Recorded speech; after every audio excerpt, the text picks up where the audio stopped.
A website is never finished, especially a B2B tech website. Welcome to ForwardSlash, the podcast that explores how B2B tech companies can leverage their websites to achieve fast, efficient, predictable, and scalable growth. In each episode, I take a big issue affecting the B2B tech landscape and then pick the brains of marketing leaders around the world to learn how the issue affects the questions B2B tech marketers should be asking about their websites and how to answer them. Let's get into it. Drew Brucker, a VP of Marketing at Lasso. Thanks for joining me today, man. How you doing? Doing great, Adam. Good to see you, man. I'm really excited to speak with you today, man. I've been following you for about it's been a couple months, about 2 months now. You kept popping up on my LinkedIn feed. You're like, everybody who's was this annoying guy? I should just follow him already. What is all of this stuff that my network is liking about what this guy is doing? What's up here? And I really love the mix of marketing and productivity and like work-life balance insights that you provide. But I'm really intrigued with Lasso and how you're approaching its marketing, because from where I'm sitting, it's in a really interesting situation. Being in what seems to be a young, and we can dive into this, correct me if I'm wrong, but what seems to be a pretty young category, but especially in 2023, right, which is a completely different landscape than 2022. So Yeah. I'm really looking forward to picking your brain around how you're thinking about that. But first of all, just to kind of frame the whole the discussion that I'd like to have, I'd like to learn about you and Lasso. So if you can just give me like the 1,000-foot view, like overall positioning of Lasso. What is it? Who is it for? And why should they care about it? Yeah, so I came to Lasso would have been almost 2 years ago now. Lasso is a part of the larger events industry, but one thing I didn't know when I joined is that sort of larger industry itself is huge, right? And that can mean a lot of different things. For us, what that means is any live event that takes place, conference, festival, concert, sporting event, there are companies that are hired to put on those events, right? And that can be both technical and non-technical, meaning, hey, I need audio, video, lighting, stage work, all of these things done to put on this production side of the house, right? And then there's also, things like, let's just talk about the Super Bowl, for example, because it's right around the corner. The staffing, the security, the ticket takers, the concessions, sort of this non-technical talent, but is still part of putting on the event, right?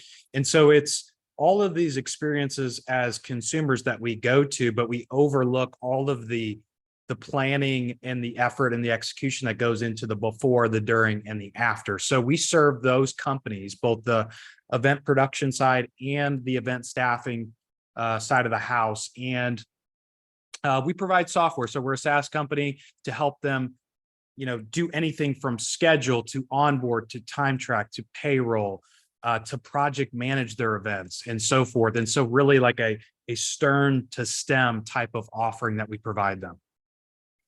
And what does the market look like for you? Is it pretty saturated? Is it growing? No, like where we're at right now, it's wide open. In a lot of ways, we are the only ones. And the reason I say that is because we have a mindset, and we'll probably jump into this, but it's more or less like a vertical SaaS mindset, right? We are coming for the start to finish execution of everything that goes into this. There are a lot of like pieces of the puzzle.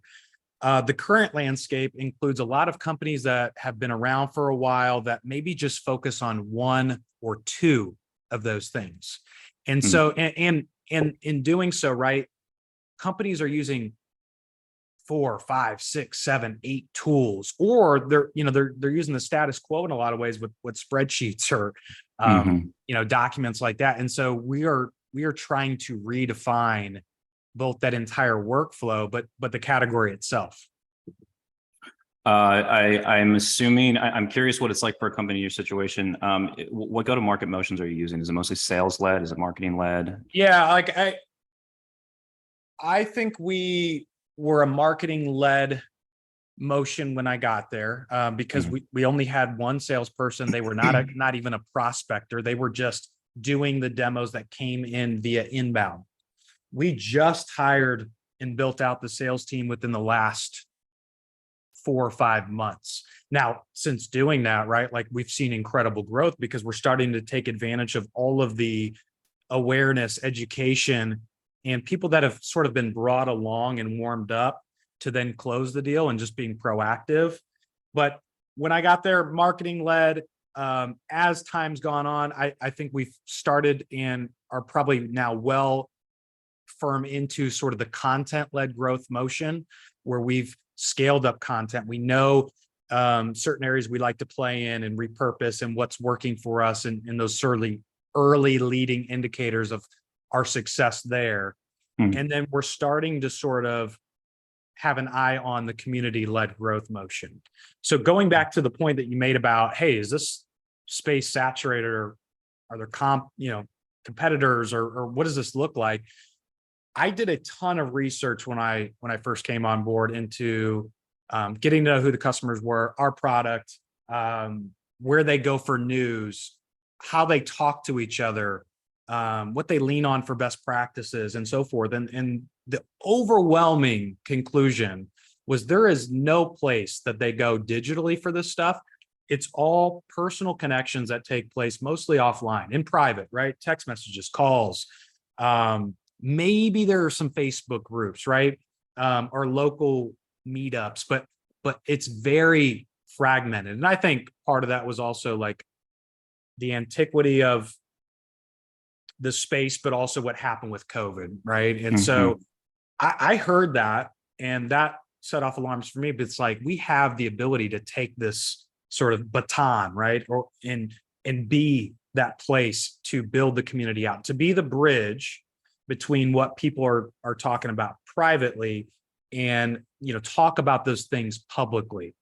And so I was telling you a little bit about the companies we serve. We also serve the crew, which are, these companies may have a bench of people that they use for, camera, audio, video, lighting, whatever. But in some circumstances, they still need to go out and get freelancers to do this. So some people don't even have those gigs and work for a company full time. They just bounce from event to event.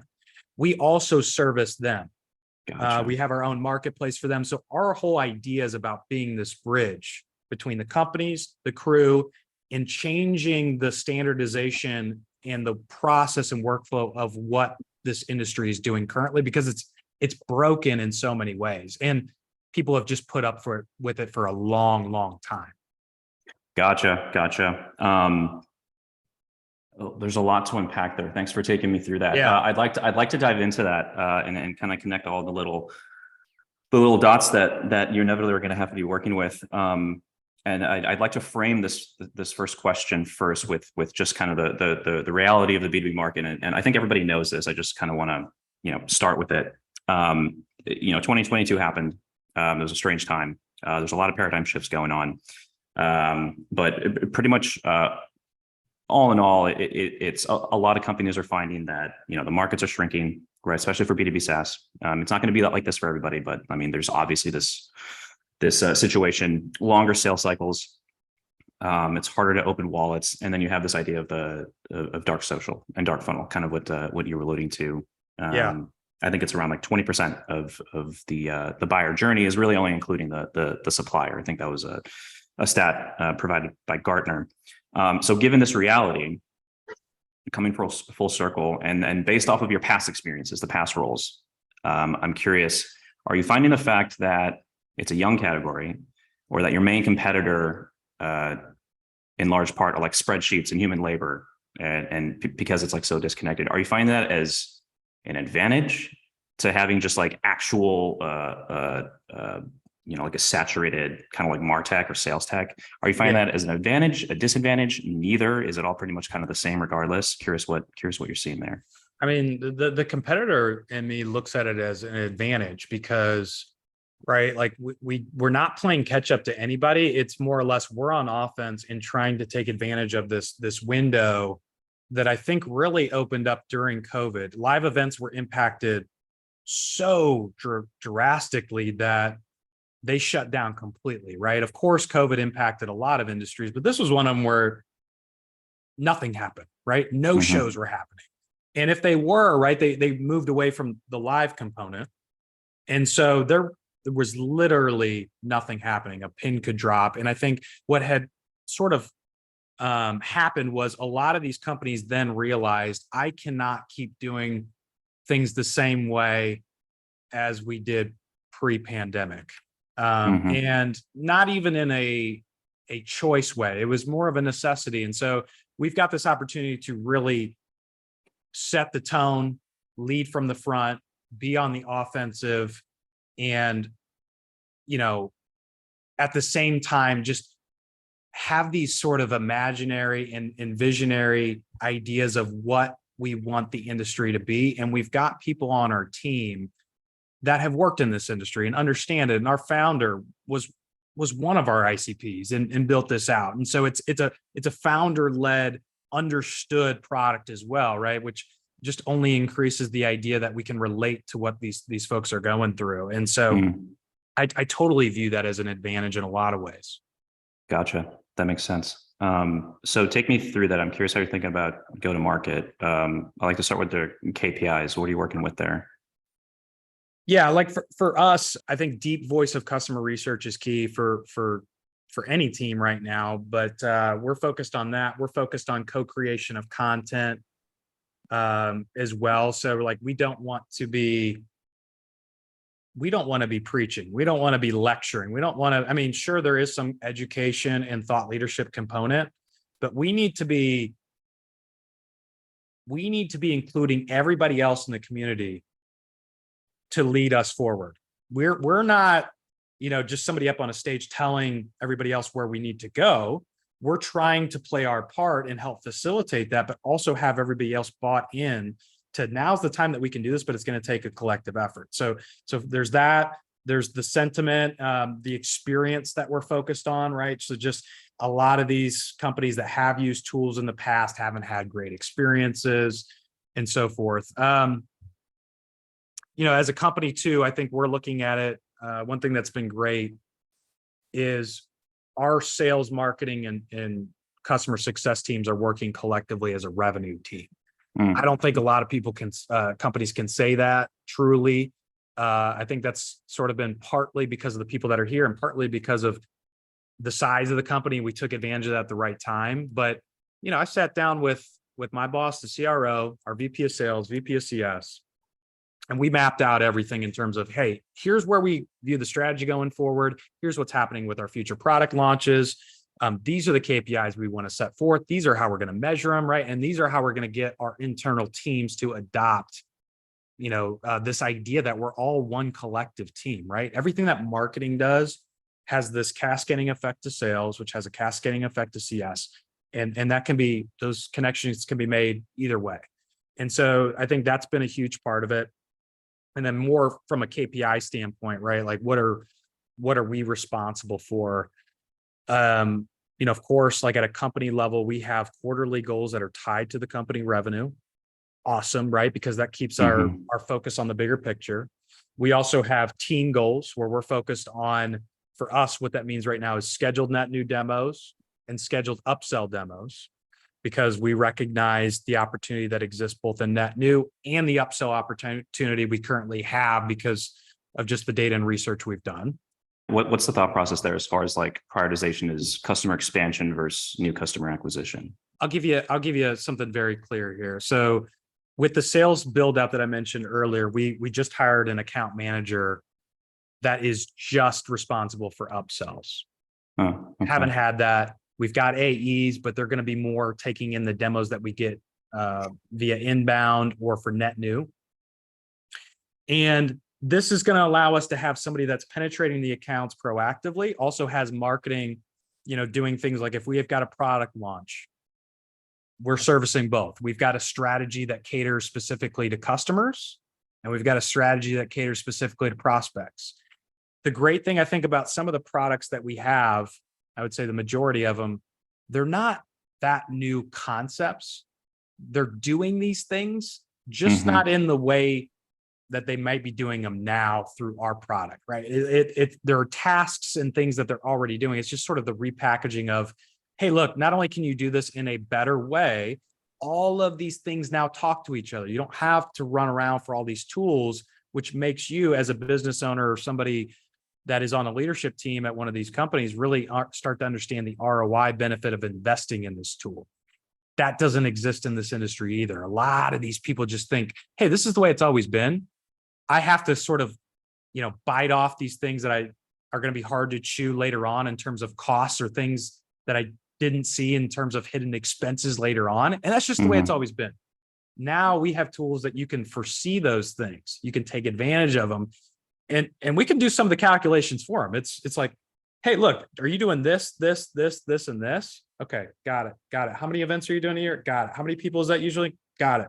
Okay, so this number is going to sound crazy, but this is how much you could save, right? Like it's literally, it's mind blowing, the number, almost in a way where it sounds like fake. Like it's crazy because no one is really captured the ability to correct a lot of the oversight that has just become such a normalized process for a lot of the owners and people that are responsible for finances.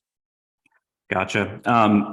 You mentioned how you're in product launch mode. When we talked for the first time a week ago, I think you said there's 4 products that you're planning on launching in Q2. I wanted to, I love how integrated it seems your go-to-market teams are across the board: market, sales, customer service, product. Is that roadmap, is that because of that alignment, or is that mostly product driven? I'm curious if that conversation is helping build out your platform, because I know that's a goal of yours, is kind of like take on the whole pie, right? Yeah. I don't know if I've thought of that. I mean, it definitely helped. I don't know if that was sort of the catalyst or the impetus for it, but we started having these conversations. Well, we had sort of our real kickoff meeting where we, flew in VP of CS, VP of sales, myself and the CRO are here in Atlanta, but we spent 2 days together going through, some really key questions and making sure we had very clear answers on those things. It's hard to say whether that was focused on the product. Of course, product was top of mind, right? Because it's like, hey, look, we've got sort of all these things coming. How can we make sure we're on the same page and we're not scrambling and overlooking anything at the last minute? So maybe now that I'm thinking about it, probably, but the timing in which we did it, I think, was also key, because we did it, 30 to 60 days before things really started to become a little bit more, that you could feel the velocity in which it was taking place, because it went from, okay, product's been building this for a while. Now marketing, it's your turn, right? Marketing takes this ball. Hey team, this is what, we're going to do. Here's the plan.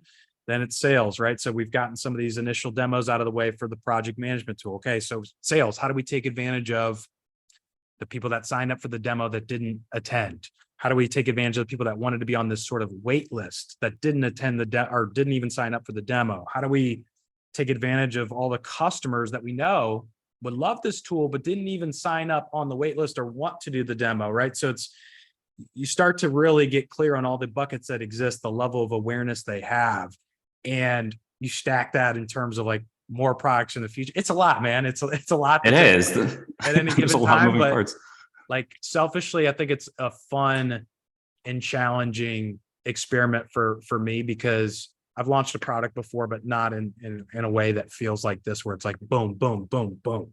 And it's incredibly fun. Gotcha. Thanks for taking me through that. I've got a little bit of a loaded question here for you, and we can take it piece by piece. But I'm curious, what do you see for a company in your situation? New category, product launch mode, what have you. What do you see as the biggest opportunities? Is it getting, and I'm assuming it's all of these, but I'm curious how you would rank them. Okay. Is it product positioning? Because we see this with our own customers, where it's like, take a look at your competitors, and it's almost like embarrassing when it's like, oh my God, we're saying the exact same thing as our competitors. That's obviously not a case for you at the moment. But is it investing in like dark social and dark funnel and providing fodder for that, since let's just say 80% of the journey is now taking place behind the scenes? Is it investing in communities and events, which is kind of overlaps with that? Yeah. Is it the website? Because we think where I'm sitting, we think that's the most important marketing asset that a B2B SaaS company has. So a lot there, a lot to unpack. Yeah, let's break this up though. I think there was a lot that you just said that came to mind. So let's start with the website. Website's always going to be important. What a website looks like now versus what it looks like 5-10 years from now, I'm not sure, but the idea of it being sort of the business card for the business will always remain the same, right? Just how that looks and feels will be different. There will be different experiences and technological capabilities that could exist within that, but there's always going to need to be a centralized place to communicate the overall message and to capture attention or the need to move forward with the product. For us, right, like thinking about new products or thinking about this idea of vertical SaaS, it then becomes sort of this thing of, we've got so many things that we could say. How do you distill that down and package it in a very digestible way so it's easy to understand? Which I believe is one of the most common mistakes that a lot of these SaaS companies, B2B SaaS companies make is, I'm a marketer and I'll go to these sites and I look at it for 30 seconds. I still no clue what we're doing. So, there's that, but, definitely website, definitely this idea of dark social community. And that was sort of what I was alluding to when we were talking about this earlier. It's definitely going to be a need for us. It's just kind of like, for us, the priorities of we recognize all this opportunity that exists, not only in the experience, but the revenue side with our customers. We need to start, we're hiring for this role right now, a customer marketing manager, to really think about this life cycle experience from a marketer's shoes, somebody that can really be almost like a spy, if you will, on the marketing team that's implanted in the CS team, because, customer success folks have so much to do already and they're great at so many things, but they're not marketers. And so have somebody that's thinking about this with a marketing lens is super powerful. That goes into this idea of advocacy and community, which I think we get to at some point, either in 2023 or 2024, which really needs to be about these smaller events, these more personal connections, right? Scaling out this co-creation of content that I was talking about, giving, people a chance to vocalize and become advocates with less friction, right? There's not a great way that we do that today. We have to track those people down.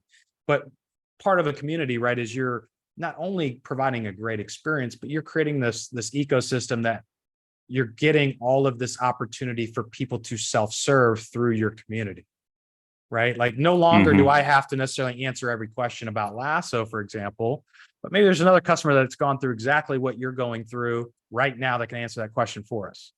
Damn, that's awesome. Not only is that awesome because people are helping other people and it has nothing to do with Lasso, but that also gives us time and energy back.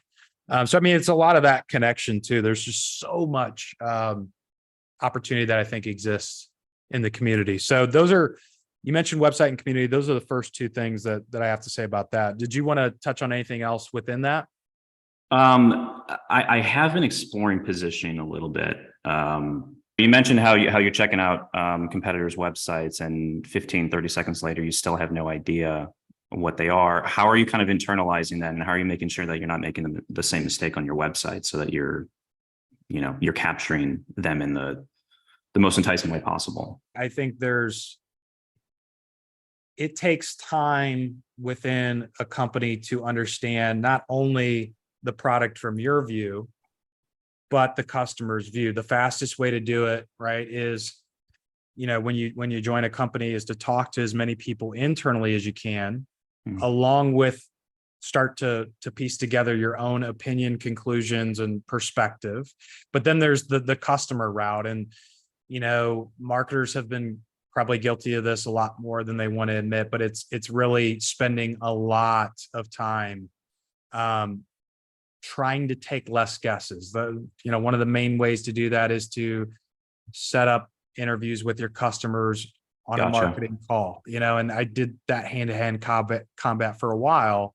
And I still try to do it from time to time, because what'll happen is you'll start to notice patterns, and you'll start to understand language that's being used over and over and over again. And if you're asking the right questions as well, you're getting some really great feedback that you can use qualitatively, where it doesn't feel like, hey, this sounds good. And that's what a lot of marketers will try to, hey, this sounds good. Right. You're actually going with what works, how they're talking. And that's just such an underutilized component of all this, because I know, for example, right now, a lot of people as marketers will hate the idea of this all-in-one, the one place that you can go to do all this stuff. That's probably going to be one of the key messaging points we hang our hat on in the future. As a marketer, it's old, been used so many times. So from my perspective, it's like, but I've done so many of these calls, surveys, et cetera. Like, I've gotten so much qualitative information. Is how do you, how would you describe us to your grandmother, kindergartner, to eighth grader? Like, how do you simplify this? Or what are you looking for as the ideal solution? If you had a magic wand, what does that look like? I heard all in one, or just certain things in general over and over again. So it's like, be stupid not to use that, right? Like that's what they're saying to describe this problem or this solution. And so you mix enough of that in there, and I think you're no longer taking guesses. Makes sense. Yeah. We don't have to get too into the weeds here, but I'm just curious from a customer interview process. Like, who did you talk to? What was your process there? Was that just like a cold call, or was there like these are best fit customers, they give us the highest NPS? Is it just kind of like across the board? I didn't go the NPS route, just because we didn't have that data at the time. When I initially did sort of this batch grouping of customer interviews, there was probably a period of time where for probably 2 or 3 months, I had multiple a week. And what I just did was come up with an email, more or less.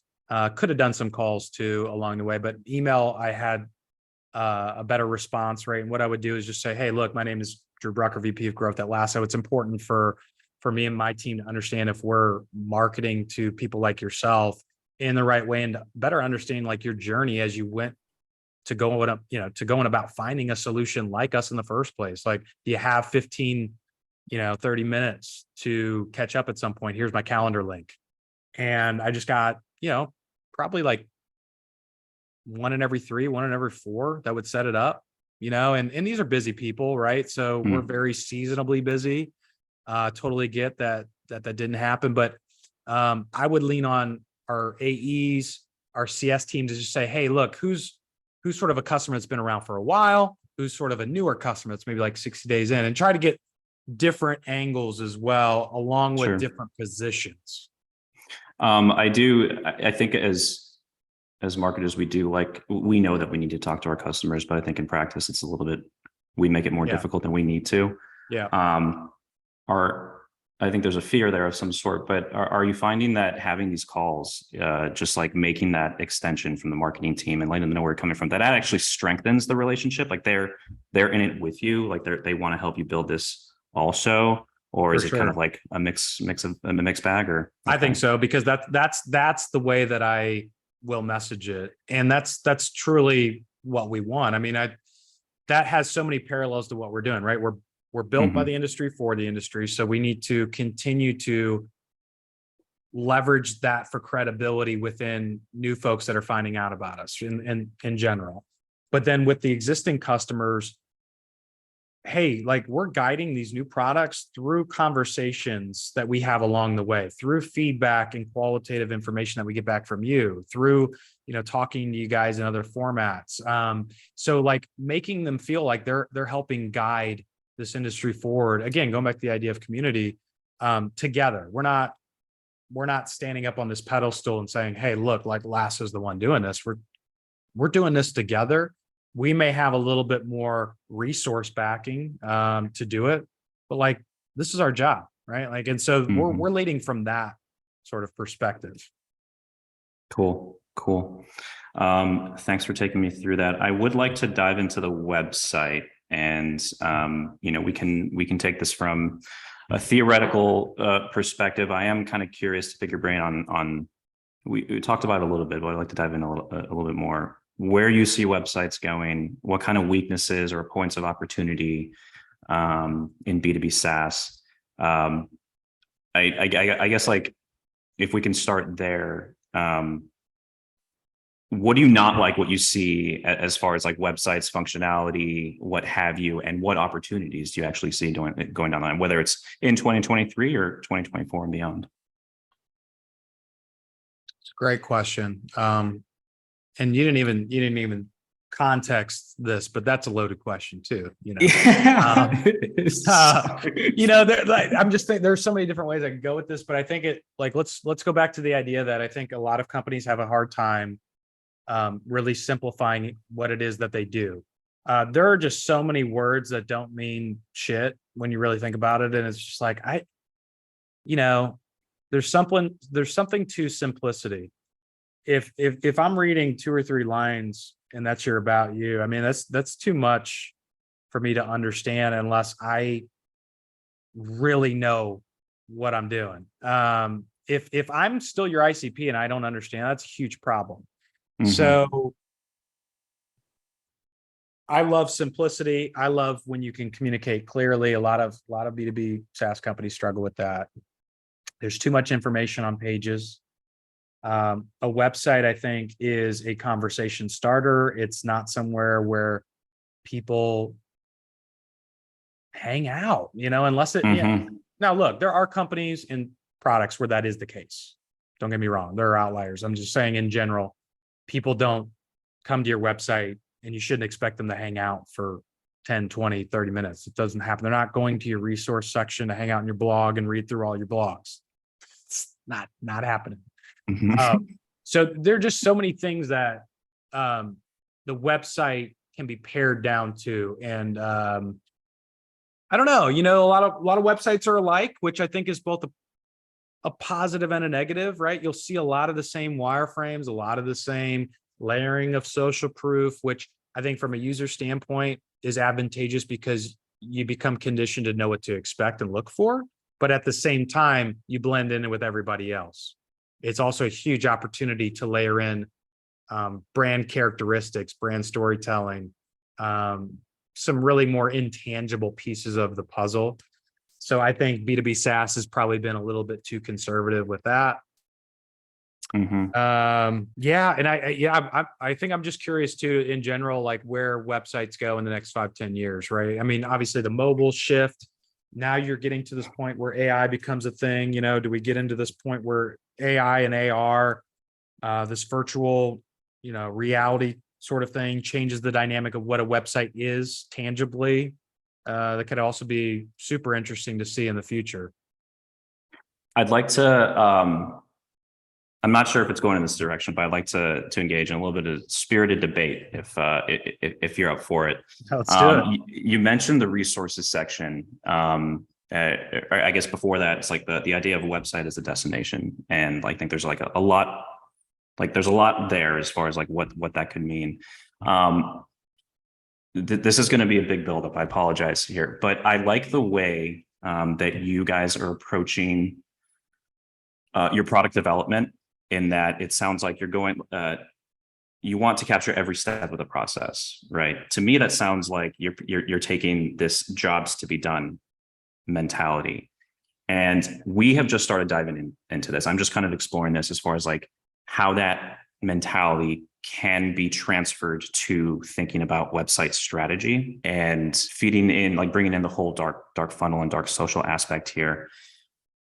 If we take a job, and I've been working with this agency Strategen, who pioneered this process. There's 8 steps to any job that you're doing, whether it's you're brushing your teeth or you're buying a SaaS product to complete something like event production. There's 8 steps to that job, and that it starts from defining what you want to get done. Then it moves into gathering all your materials. Then it's setting them up, executing, measuring, redefining if need be. And I can't remember all of these steps, but it sounds like you guys want to go after all of these 8 steps, but it's like you can't do it all at once, right? You're kind of building the product out and just kind of expanding. So thinking about that and then layering on the website, could the website be almost like a beta testing environment for the product, where let's say your product right now specializes in the execution and measurement steps of a job? Could marketing reach out to customers, sales, what have you, understand that those first steps, gathering, aligning, defining, and then create tools, calculators, templates for the website? So this isn't even for the product, but this is content for the website about all these little jobs that are helping, like that surround your product, if you will. I see that as fodder for dark social, because it's like, and as you said, the website is a place for starting conversations, right? So it's like, okay, if somebody's having an issue in dark social, I'm just chilling with somebody in a specific community, and they're like, I don't have a tool for defining this part of a event execution or like gathering like these data points. Okay, cool. Here's a tool, and then if you're the only one that's offering that, like that's a point to start a conversation. I'm rambling here a little bit, and I apologize. No, I is think this making sense? Yeah, I think so. You brought up something interesting too, and I don't know if this is where you want to go, but website, we had just said starting. It's the starting point of some destinations. By that same account, it's also the ending point for destinations. And what lacks for websites right now is that middle ground. And I think this is maybe a good point that we could dive into, because when you think about things like dark social and what that is, these are people like you and I, or just anybody listening to this. You've come across something before I have. You think this could be valuable. I trust you. I'm going to look into it further.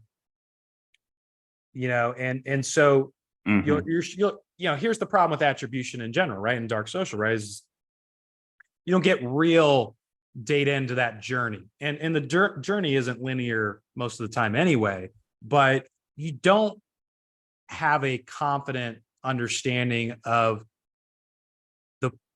what caused them to convert, or even the catalyst in some ways. Now, sure, you could put a "how did you hear about us" open field text on the form, and you'll get some answers, but that's up to how specific they're being. It's also not 100% accurate, because they could have a recency bias of misappropriating that in general.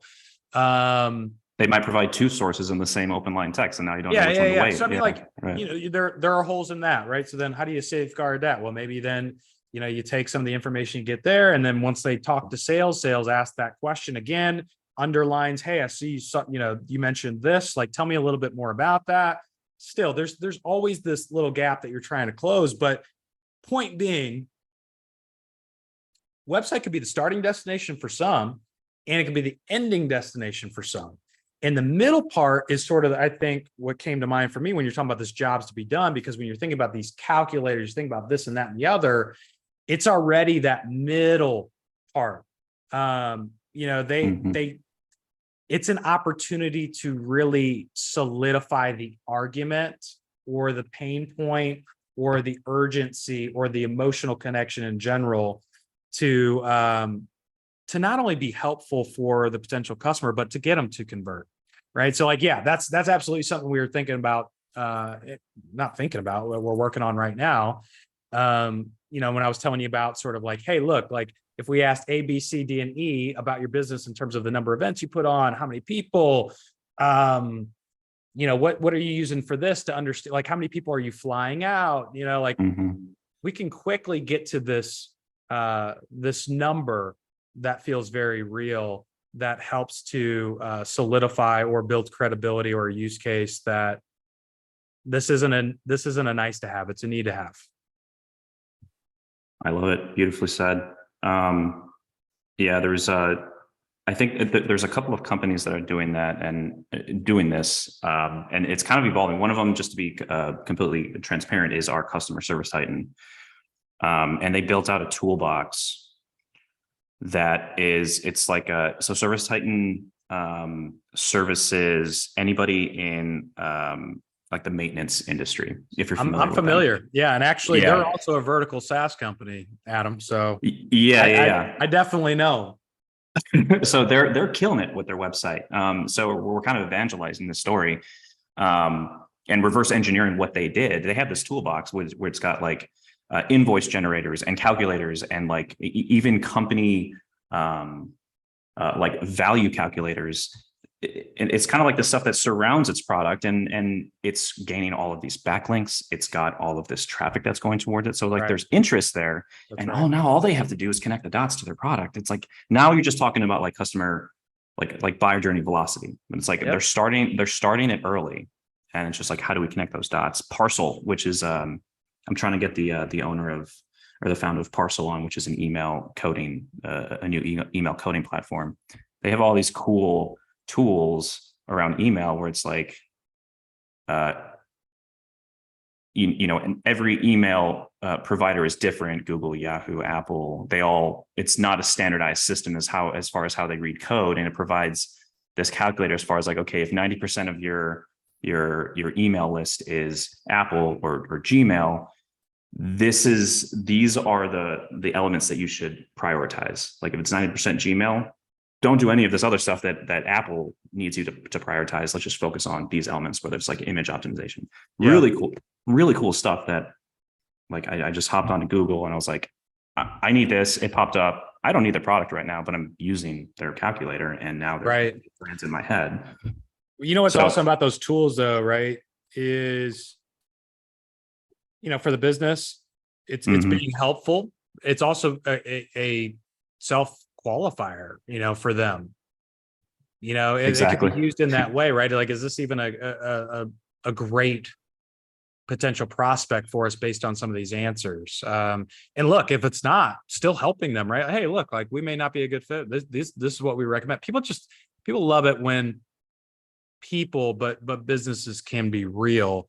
And then those tools in general, I've loved that idea since I first got into marketing, which is just the whole gamification idea, playing with things, quizzes, and B2C's done a really great job of this because, one thing that comes to mind is sort of, these dog food companies, these gourmet dog food. Hey, what's your dog's name? How old are they? What breed? How much do they weigh? What do they like to eat? Right. And they'll custom, put together a plan for, it's the same thing, right? But it feels much more fun to go through that and, still while solving an actual need. And I think that's what B2B needs to get better at, will get better at. But, those companies that jumped on those things early and there's still time now are really, getting the benefits. So to your point, getting those backlinks, I remember, Neil Patel, he's a marketer that's been around for a long time, but he did like a sort of like a free SEO audit landing page. This was like 5-6 years ago, right? And it's like, you go to the site, all you got to do is type in URL, it gives you everything. And it's like, right? It's just an easy gamification, but it's a tool to get you to take a bigger action, right? And that's the key. So I love that Service Titan is doing it. I think they got that right. Totally. And I guess like, if you want to be ideal about it, it's like, could this be a tool that we productize in the future, right? If enough people use it, Absolutely. If we can monetize this and build into the product. Awesome, man. Drew, this has been great. Thanks for this is a new podcast. We're all kind of new here and just kind of diving in, and I appreciate the support and being willing to come on and just talk this shit through. It's been a lot of fun. I do have some rapid fire questions that I want to run through you, but before we get in there, is there anything that you'd like to just like, whether it's your industry or yourself as a marketer, anything like you want to get off your chest as far as like, I wish more people did this, or any kind of like insight that you like to provide listeners, just from like your experience in becoming a VP of marketing? As a marketer, one of the best things that's ever happened to me is I really found out that I'm just a curious person, and that's really served me well. I think it's one of those functions that the more curious you are, and I think this does overlap into many functions, but the more curious you are, the better, because marketing has certain things that never change and a lot more things that are changing constantly. So if you're curious, not only can you connect more dots, you're staying on the cutting edge, you know what's working, you're more empathetic to people like your customers, and you want to know the answers, right? You want to know the why, the how, the what ifs of the world. And I think that just makes you extremely powerful. So I would say that just as a marketer, and also for marketers too, I would just say, especially if you're growing in your career, and maybe you're at this VP type level, or maybe speaking to someone that's maybe in my shoes, or maybe even speaking about myself 2 years ago, but make sure you're aligned with what the company thinks of marketing, and does it believe that everything needs to be tied back to ROI? That's something I've thrown out there a few times that I think a lot of people can relate to, because look, especially right now, doing less with more, right? Quote unquote. Does everything need to be tied to ROI? I mean, in an ideal world, sure. Is that the way marketing works? Don't think so. There are certain things you just can't directly tie to ROI. So I always sort of mention this idea of ROO, return on objectives, right? What is the objective of this? What are the data points around that maybe are a little bit more of an indirect tie to your ROI, but not a direct attachment. There are certain experiments you have to run as a marketer, and you need to be allowed to operate on those things. Otherwise, you're just going to go into this pattern where leadership only wants to move forward with strategies and execution that revolve around ROI, and marketing just does not work that way. So align yourself to a company that feels the same way that you do. There may be some pushing along the way, right? Like maybe you have to push this rock up the hill a little bit. I'm willing to do that. But what I'm not willing to do, at least in my experience to this point where I'm at now in my career, is I'm not willing to have that full-on conversation to change somebody's mind about it. That's just too much work. I want somebody that trusts what we're trying to do long-term, sees the bigger picture of marketing, understands that not every piece is trackable or even measurable from that matter. And really trust your experience and your judgment. I can tell that this is something that you're really passionate about. And just to qualify, I do have that at Lasso, which is why I'm here and why I'm happy. No, that's beautiful. Yeah, I think just to feed off of that a little bit, there does seem to be this relearning of sorts. Like 10 years ago, all of these marketing automation platforms, just MarTech platforms, kind of taught us a specific way to think. And now, perhaps it wasn't the best. It's catching up to us. It's almost like now we're kind of curious more so about those leading indicators rather than like more so the KPIs. It's like we're going back to traffic. We're going back to, there you go, like engagement, because it's like that's brand awareness. And it's like, how do you measure dark social? Tell me, like, there's so many of these discussions happening that are actually the result of revenue for your business that you just cannot make the direct connection behind, and the attribution is flawed. So there has to be some autonomy and some trust there, right? And to your point, I think you said it really well. It's just about, look, leading indicators are a great thing for marketing. so much is experimentation. You may try 10 things, 8 of which fail, right? That's pretty normal, right? Or a lot of times it's just about being consistent enough. Do you have the runway or the trust or the time for that matter to run a play consistently enough to allow it to compound? Like that's the other part of the equation. So yeah, people are unlearning. People have to unlearn. I had to unlearn. I'm still unlearning in some ways because yeah, we were shaped in this direction, and for better or for worse, right? Times change, and that never felt completely right to me because marketing always kind of felt a little bit not ambiguous, but like fluid, shape shifting. Like it's not just this thing you can describe perfectly. I agree. Beautifully said. Leaning into the whole be curious as a marketer.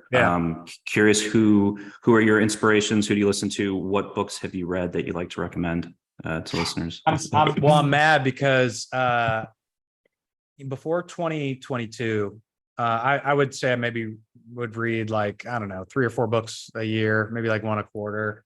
2022, I read, I think the total was like 43 or 44 books. It's not, look, I don't say that in a braggadocious way. It's not about the number of books you read. It's about, retaining that information or reading things that you are interested in. But I was just so, I found so many different avenues that I wanted to go down, and I went pretty aggressively.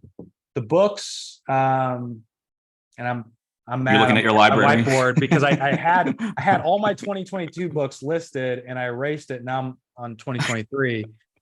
Let's see. So I've got some books around me. I mean, I really enjoyed a book called The Things You Can Only See When You Slow Down, which is a really good book. It's not so much marketing. It's just about mindfulness, connection, family. A book called Do Epic Shit is really good.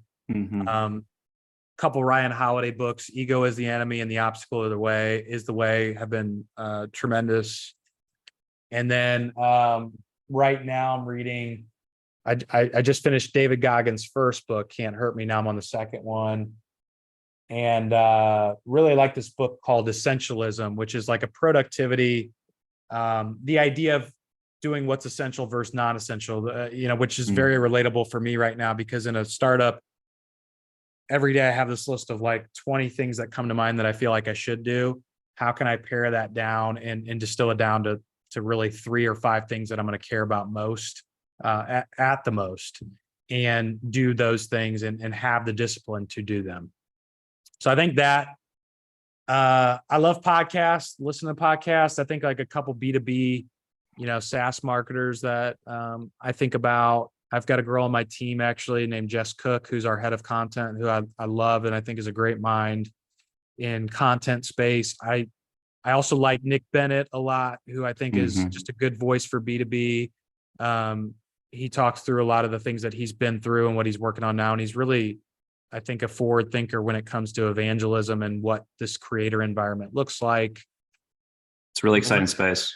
Yeah, it is. And 2 more I think of are Melissa Moody, who's the CMO over at a company called Gated, which is sort of a scrappy startup, and she's just super sharp. She used to work at Google. And then a girl named Karina Owens, who I've recently caught up with. Yeah, she's at Gong, and she's in Atlanta too, just like me. And we met up recently, and I think she's super, super smart. So those are the 4 that like come to mind immediately. Karina, if you're listening, I'm trying to get you on this podcast, so that'd be great. I'll see if I can help with that. I appreciate it. Cool, man. This has been great. Last couple of questions for you. Best place for people to get in contact with you? Is that LinkedIn? LinkedIn. Cool. And are there any upcoming events that you or Lasso are going to be taking part in that's worth mentioning? No, I mean, like it's just industry related stuff. Trade shows, like we're talking about things that have been around for decades in terms of playbooks for marketers. Actually works for us. Makes sense. Yeah, so like trade shows, we've got a couple of those coming up, and those would be really great. We're also gonna probably do something that's a little bit more focused on our customers as well. Maybe even try to get a user conference squared away in 2023, which I think would be exciting as well.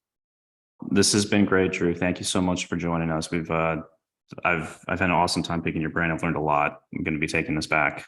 But just really appreciate it, man. Thanks. Same, dude. Adam, I think it's great. Awesome podcast. Thanks for having me on.